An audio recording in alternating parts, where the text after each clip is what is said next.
Hi, today's question: does my LLC truly limit my personal liability?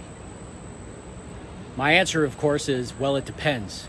It depends primarily on what state are you organized in, and also how well you've crafted your operating agreement. See, a lot of times, new investors and even some very seasoned investors, they just go on the advice of their CPA saying, hey, if you live in California or if you live in Texas, go ahead and organize your LLC in that state, even if you're buying properties in other states. And I don't necessarily think that that's the smartest advice. Mostly, this has to do with the protective devices that are in certain state statutes for LLC formation. And I'll give you an example: charging orders. It's a massive, massive problem from one state to the next, where you can have one state, such as California, be very bad for limited liability companies in terms of exposure. They can pierce that corporate veil very easily in the state of California. They can't do it so much in other states. And my personal favorite is Wyoming, because you can't pierce the corporate veil, whether it's a single member entity or whether it's a charging order.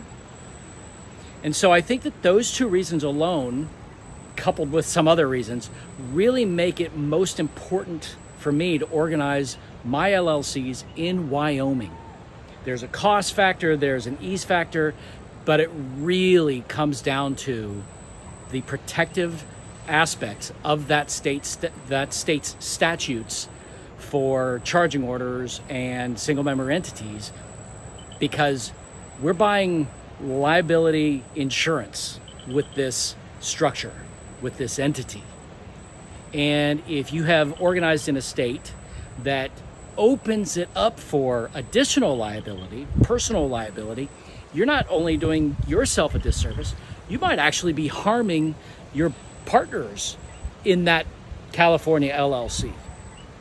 If something were to happen to you in another state, in another project you've got nothing to do with, they might be able to come after that California-based LLC and through a charging order, come and take the assets or force the sale of the asset, or even force the sale of the business in order to pay for the judgments on your behalf from another project that your business partner had nothing to do with. And personally, I don't think that's, number one, fair, but also number two, it's poor business planning. So you really need to consider, what state are you organizing in? Again, my favorite is Wyoming. Cost, ease, protective devices. I think that it just makes the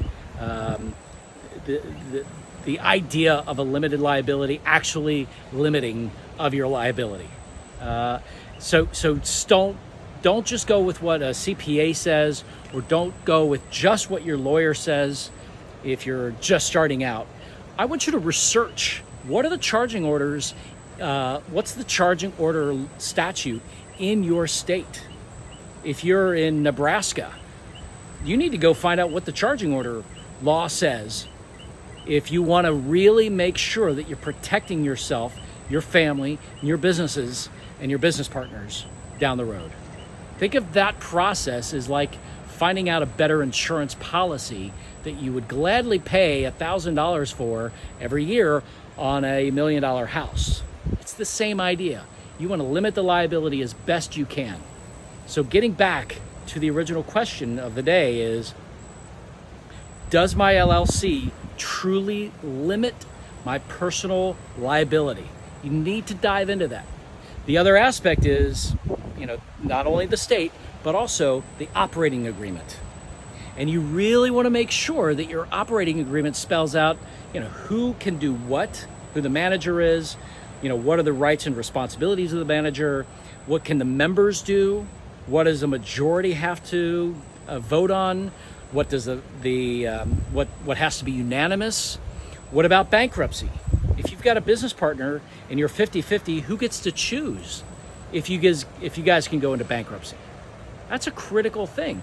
I know it seems far-fetched, especially when you're just beginning and you're thinking, oh, this is going to be amazing. We're going to go buy 30 houses this year and we're going to flip them and it's going to be easy and we're going to make $1 million each by the end of the year. Maybe, I hope, really I do. But you also have to prepare for the worst.